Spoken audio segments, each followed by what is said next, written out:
Yeah, so today we're going to be talking about Scottish independence, starting off with how the UK recently obviously has completely left the EU. We finally got a trade deal, and we have dragged Scotland out finally after they voted in the 2016 referendum to stay in by quite a majority. So obviously back in 2014, I think most people remember, there was a Scottish independence referendum, and they voted 55% against leaving the United Kingdom. But there's obviously been a lot that's happened over the last, since then, over the last 7 years, and with us now out of the EU and various things happening, I'm just kind of curious, knowing from you, Owen, what your stance as a Scotsman is on another independence referendum.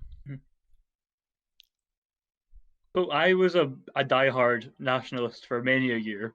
I'm not anymore. So quite a long story as to why. I think that I can see the case for a second referendum. I definitely can see the case for it. I think that a lot has changed, as you mentioned, and I think that's a big reason as to why the SNP can justify demanding a second referendum, especially given that Scotland's place within the EU was quite a big part of the independence referendum debate. There was a lot of talk from the Unionist side that if Scotland was to leave the UK, that it would have to go sort of to the back of the queue. That was the word they used. It would have to join the EU again, which created quite a lot of fear in Scotland. I also think that ultimately Scotland did vote to stay in the UK quite considerably, and I'm not a fan of having referendums more than once if it's been decided for a while. I think in principle was decided, Scottish people voted quite considerably to stay part of the UK and whatever that entails, and that entailed a vote to leave the EU. So I definitely think there's arguments on both sides. I personally think that I don't really have a strong opinion. I mean, I think I'd rather Scotland did stay part of the UK at the moment. But I know so many people who really were desperate for independence referendum, and I completely understand why there's a case for it to be made. Sure. And it's an issue that I really think that it's not fashionable to be quite neutral on it. Most people are quite decidedly one or the other. There is a third group there. Sure. If your argument is, you mentioned that you're kind of against the idea of a referendum happening again if it's already happened, within recent memory. Does that is that not affected at all by the obviously the dramatic changes in circumstances that have happened since then, particularly obviously leaving the EU? I mean, I definitely think that's one of the reasons as to why, as I mentioned, the whole thing about how the Unionist campaign did make a big point out of staying in the EU. And I think that's one justification. But I think I'm not against having an independence referendum full stop ever again. I think talk of it being in like 50 odd, 100 odd years is a bit dramatic. But for example, when Quebec had its independence referenda, I think they maybe had about a 20-year gap between, or maybe 15, 20-year gap between years, which I think is quite reasonable. I think, yes, a lot has changed in the last 5 years in British, 5, 10 years, whatever it's been. And Scottish politics and British politics move very quickly. But I also think that, again, that decision was made. And you can't just keep having referenda until you get the answer you desire, I don't think. I think Scottish independence is pretty inevitable. I do think that's the case. I also think that it's a big exercise to have to fund this other referendum campaign while all the stuff with COVID is going on. We don't quite even know the economic implications of that yet. So both funding an independence campaign itself, plus the financial ramifications it's going to have anyway, it just seems like a very, very risky move at this time. Yeah. I think even nationalists who are quite convinced of that should be able to see that's the case. I think, hope. Sure. What exactly is the sentiment like over there in Scotland on the British government at the moment, do you think, or on Parliament itself? Because I know Boris Johnson has sort of explicitly said there won't be a second independence referendum. What is the sentiment like? Can you tell us? Sort of in general towards the British government. Yeah, and then you can explain your own sentiment as well, if you'd like. Yeah. Well, I think people in general, they don't really identify that strongly with a British identity. I think even if they would vote to remain in the UK, I think most people still identify as Scottish solely. I mean, you've seen that in the last census in 2011, for example. This is well before the independence referendum. A vast majority of Scots only identified as Scottish. Mm. So I think that I think a lot of people think of the British government almost as an afterthought. I think they kind of think of the Scottish government, Nicola Sturgeon, before they think of Boris Johnson and the UK government in terms of who is their leader. I think that it is hard for me as well to tell because I lived in England for 3 years for uni. I was there most of that 3 years, so it's a bit different for me. But my family are all very pro-independence. I think a lot of them would just criticise the British government and especially the Conservative government for regardless of what it was doing. But some of them, I think, have softened their opinion slightly because of COVID and slightly because they can see that even if things haven't maybe gone completely to plan or completely as they would like, there's a sense of understanding given the circumstances. And I think as well, I mean, my mum, for example, she's really pro-independence, and I actually got her into being a nationalist, and I'm not anymore, so it's a strange situation we have. But she's a die-hard nationalist now. But she's quite fatigued with certain aspects. She loves Nicola Sturgeon still, but there are certain things, for example, Scotland's quite behind in the vaccine rollout compared to England. There have been certain things like that have come up, and that I think that there are cracks forming kind of towards the SNP slightly.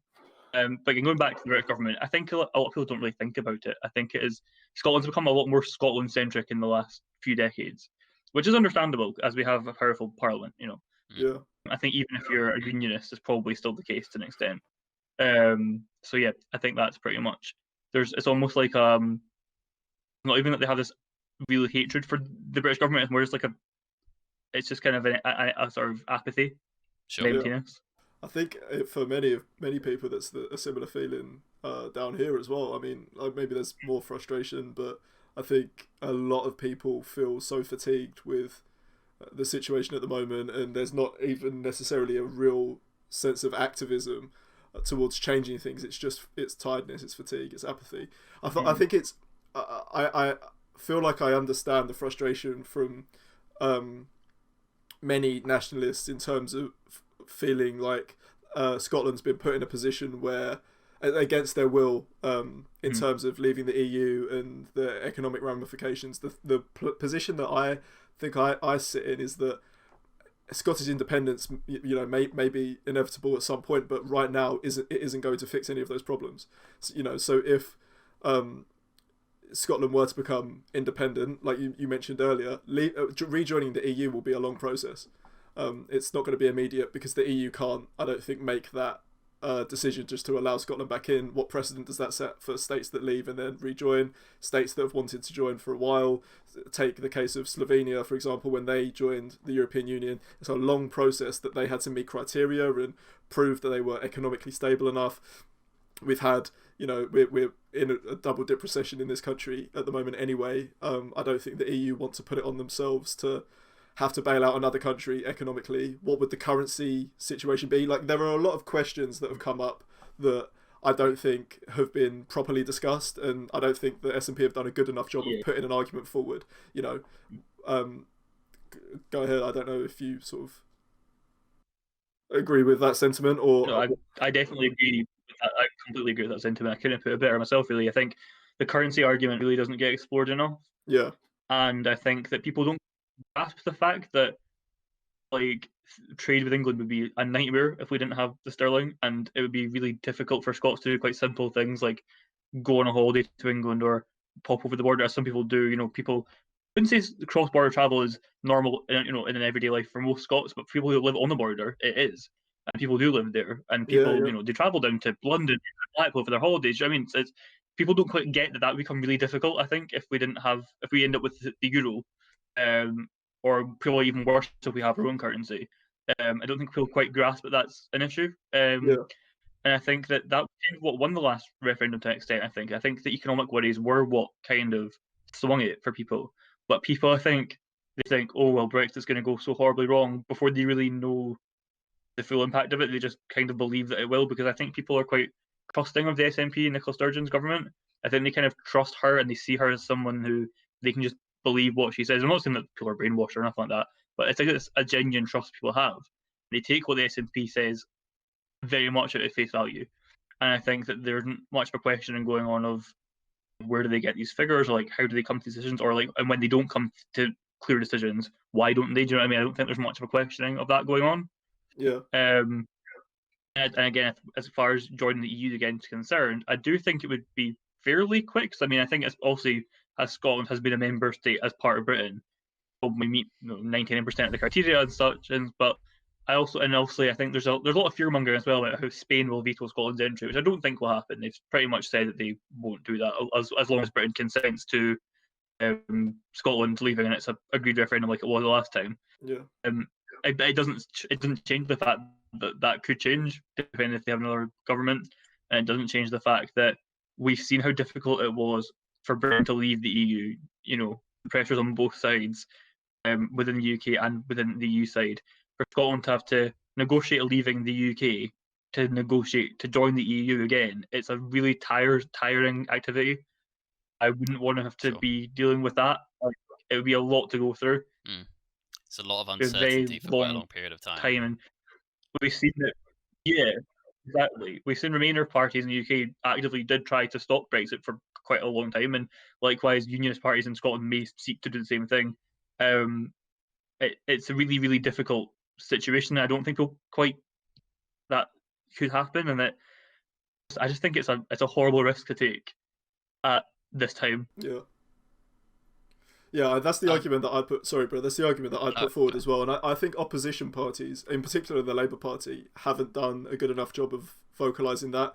It's been one of my biggest frustrations of the Labour Party in recent years is, you know, not putting forward a sort of left-wing case for the union, and keeping the union together, and keeping that cooperation going, and the importance of winning back seats in Scotland and having, you know, that returning to that stronghold. And I think the best way to be able to sell that is to say to the Scottish people, yes, we believe that you were done over by the Conservative government because of Brexit. You're reaping some of the biggest damages so far, and, you know, we've not been out of the EU for long. You take the fishing industry, for example. I was reading last week that a company that usually does £1 million worth of sales to the EU per week has only made £20,000 each week since it left the EU. I mean, just crippling these businesses that have been established since before we even joined the EU. The Labour Party needs to put forward a solid proposal as to what Scotland would look like under a Labour government and sell that in order to really bolster the you know, sort of unionist cause. And I don't think that a good enough job has been done of that. And I think you're right when you say, you know, there's kind of like a monopoly on ideas in terms of Scottish politics, or at least that's the perception that I think a lot of people have down here. And I guess I'm interested in why you think that is. What do you think has been the situation that has led to the SNP having, you know, such control over the course of debate and discussion? Well, I think it's because Labour, obviously, the Blair years was very centrist, and it didn't really meet the requirements or the desires of Scottish voters. And I think there's just often image of the SNP in England, especially on the part of left wingers, that the SNP are these tartan Tories. I don't really think that's the case, and Scottish people certainly don't see it that way. I think Scottish people feel like they have a left-wing government under the SNP. Yeah, has met their needs in a way that Labour governments clearly didn't, because they didn't last as long as the SNP one has, and they haven't been able to win an election since. I think that they like the idea that there's something specifically Scottish that can meet their needs. There's no sort of notion of dependency on the UK or another party. I think that they feel that SNP's decisions are accountable to Scottish voters only, and I think that they like that, and that appeals to people. Which is what I think is a case for Labour to separate themselves in Scotland, to make their own Scottish Labour Party, which has been discussed by Monica Lennon, who's running for the Labour leadership in Scotland. I think that would be quite a good idea for them. I think that they do need to focus on Scotland, because I think Labour's kind of really focused in the last few years on its kind of like middle class southern, like Londonish base. I think that's my perception. I think that the Corbyn years kind of they kind of felt like would really invigorate the sort of working class traditional communities in the north. And it did to an extent, because you can see the 2017 election results, and a lot of those northern constituencies did actually do quite well with Labour that year. But I think also it really invigorated that kind of quite like liberal, like southern, often graduate kind of group to vote Labour in ways that they hadn't really before. And I think that the kind of energy has been there rather than in Scotland. But I think it's kind of, I think as well, there's not much of a motivation on the part of Labour to win Scottish Westminster seats because they know that the SNP are not going to put the Conservatives in charge.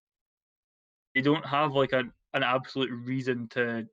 Do you know what I mean? In the same way, target like the Lib Dem or for a seat, for example, like in Italy, they don't have that. Really like the seat back. They don't need it to stop Conservative rule. I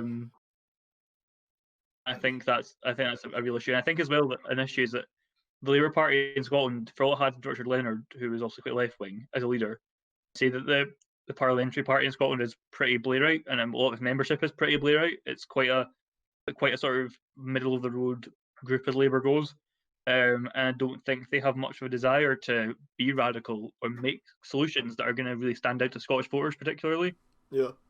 I think the Labour Party forming a sort of Scottish Labour Party that's focused on the needs of the Scottish people is a really good idea. And what did you think of Douglas Ross's calls for a sort of a coalition of unity being rejected pretty swiftly by the other opposition parties?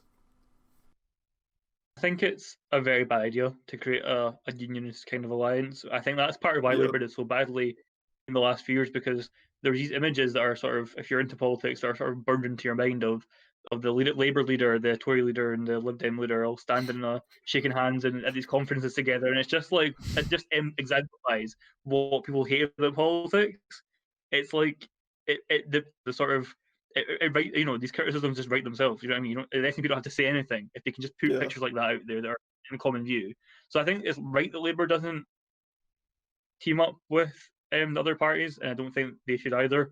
I think that it creates a kind of a bad message to voters, and I don't think you're going to win back many people with this kind of idea. I think it would probably, I mean, in the most literal sense, it might stay on a couple of seats because of the arithmetic of how they calculate the votes. But like, would it be worth it in the sense of? I don't think they win an election that way at all. And no, I think everyone would. And yeah, I certainly think it would be a very short-sighted decision.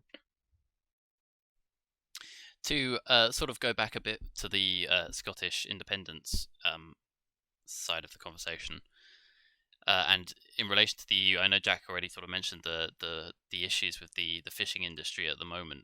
Do you think that those kind of this issue in particular with fishing, because it's quite a important issue for Scottish people, and that fishing is quite a large industry in Scotland, and it's affecting them so badly, do you think that will encourage the sentiment towards an independence referendum, another one? I think it probably will, especially in the regions that are fishing orientated, like in the Banff and Buchan coast in Aberdeenshire. These are the places that fishing is such a massive part of their like economy and culture. And those places were the most Brexit voting parts of Scotland. Again, not drastically so, but they were much more inclined to vote Brexit than the rest of Scotland were, like considerably so. And those areas are they were kind of historically SNP heartlands under the Alex Salmond years, went Conservative the last few years, and are now sort of like marginal kind of swing areas between the Conservatives and SNP. So there's quite a lot to gain from this for the SNP for that area. It's hard to tell. I think if this situation resolves itself quite quickly, which hopefully for their sake it does, and they might just forget about it, and they might feel a lot better about it because, well, again, so many of them voted Brexit to kind of have this, the better fishing rights and such.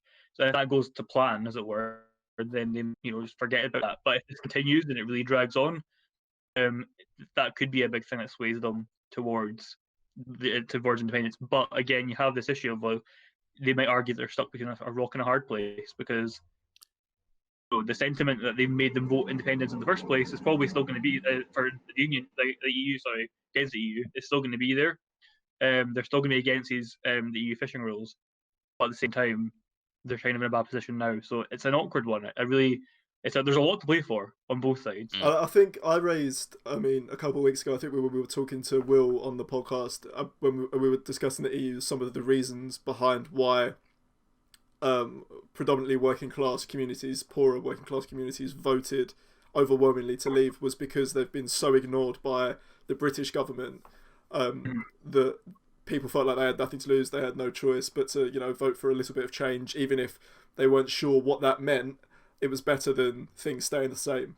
And I think it's again, this kind of underpins the situation, is that there must be so much frustration in these communities of being sold promise and being let down by governments, by politicians. And I can't imagine what what people must feel like to have been told that the fishing industry was going to be rejuvenated and so much more money was going to be pumped in and there were going to be no problems, we're going to have loads more fish to catch. And whilst there is the criticism that why weren't more questions asked about what the logistics would be, I think the blame ultimately lies on government and on leaders. And as I said earlier, right now I don't think independence fixes those problems, and you can't keep pushing communities into making incredibly hard decisions that are going to drastically impact their lives. That's not a way to lead. That's not a way to govern. People need stability. They need consistency, and that's what we haven't had for so long. And I think that those communities can't be blamed for this stuff arising if, say, there is another independence referendum and those areas vote overwhelmingly for independence, Scotland becomes independent and then runs into a whole host of troubles economically from leaving. I don't think those communities can't be blamed, and they will be decimated. That's like you say, I think it's too big of a risk when things are as unstable as they are at the moment to put that on those communities again. I think another question in that regard is what happens to these fishing companies, industries, and the industry in general in Scotland if this lasts longer than the next week or two. Because will an independence referendum, for starters, it probably wouldn't fix it anyway, and will they even still have their business by then? That's a good point. Is another question. So yeah. I saw that Boris Johnson said after 2 days after this story was raised, and there were real issues were occurring both in Scotland and on the southwest coast about nobody being able to sell, and he said that there would be full compensation for money lost, and then the next day that was overturned. So even on a micro scale, you've got, don't worry, we're gonna bail you out of this situation, and then the next day backtracking on that. And this is people's lives that are being played with. It's not. It was Jacob Rees-Mogg with the confidence to stand up in the House of Commons and say that fish are happy now because they're British. It might make us all giggle a little bit, but we're genuinely talking about people's lives and people's businesses that have been established for years. And I think like you say, these areas need to be given a proper route out of the situation that they're in, because I hope that there will be accountability for those that have made the decision to put them in that mess in the first place. But I don't necessarily have complete confidence that will happen. No, sadly not. And I think those comments by people like Jacob Rees-Mogg are quite insulting to the people that are suffering at the moment, to be honest. Yeah.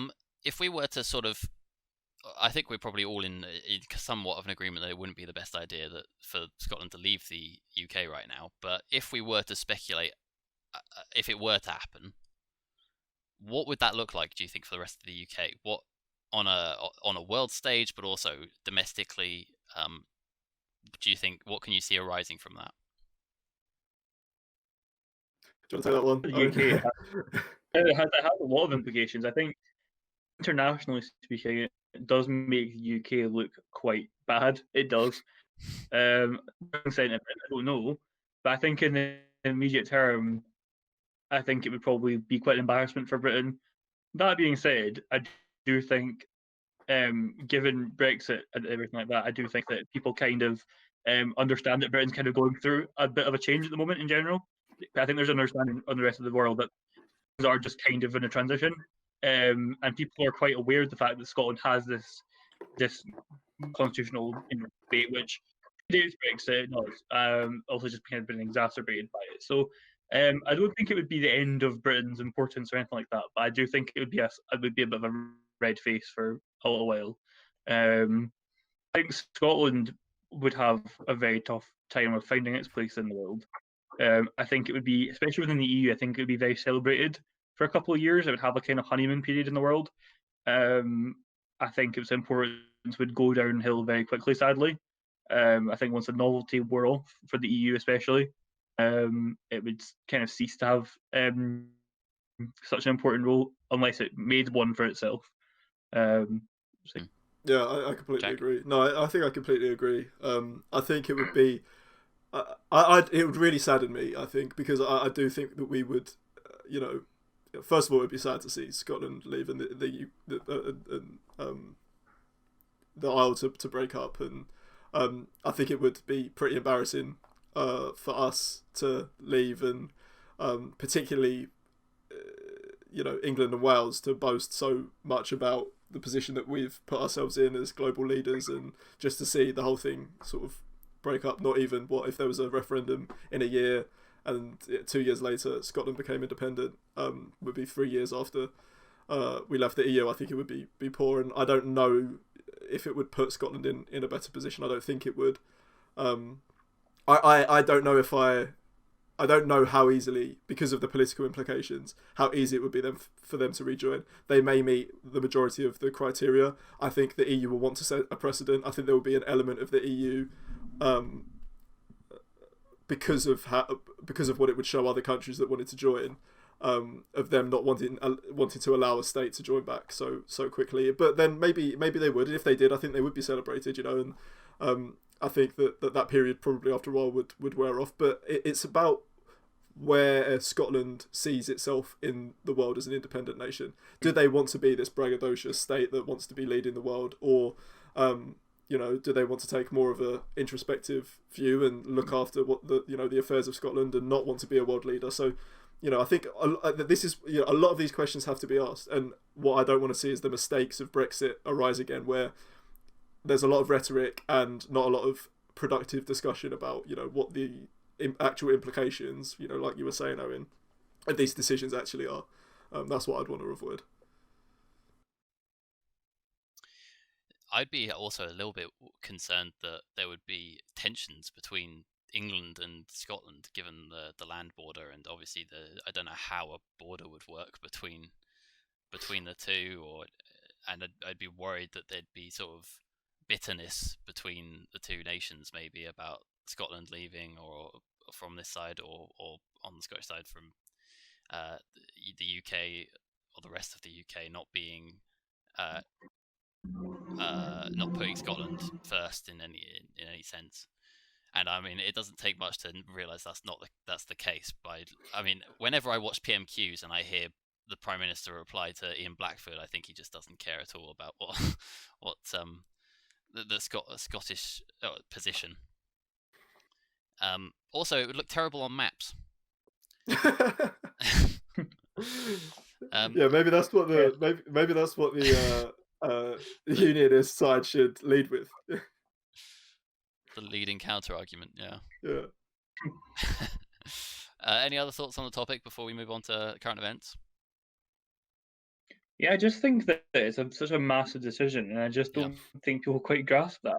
I think it's one of those things I can't really reiterate enough. I think it's also as well because we had discussions, so people think the discussion's been had, and it's just a matter of like letting people warm up to it. I think that's kind of the attitude on the national side. Like, I don't really think they've put that many convincing arguments that weren't already there before. But they have plenty of convincing arguments, so I'm not going to pretend they don't. But like, they don't put any new ones particularly out there, I wouldn't say. And I think a lot of them can be quite easily put on the other foot kind of thing. Like, a lot of them are quite kind of they're not very objective. Again, I think that the EU could be a massive stumbling block for Scotland in the future. I think that there's a lot of hypocrisy on the part of a lot of EU leaders and EU countries. One that really sticks in my mind is like a lot of the kind of liberal sort of like Guy Verhofstadt, for example, was a big sort of supporter of Scotland, and very much vocalised that Scotland was being very hard done by being made to leave the EU. Yet the Catalan sort of national party, which was in the Liberal grouping in his party in the EU, they were actually thrown out basically at the request of a Spanish Liberal Party, which were in it as well, who were newer. And the EU was quite disparaging of a lot of the situation with Catalonia. So I think there's a lot of people. I think Scotland should think that you need to tread very carefully, because again, what's fashionable politically in 1 year go out of fashion very quickly, and I wouldn't want Scotland to be a victim of the fashion changing. Yeah. No, I completely agree. Yeah,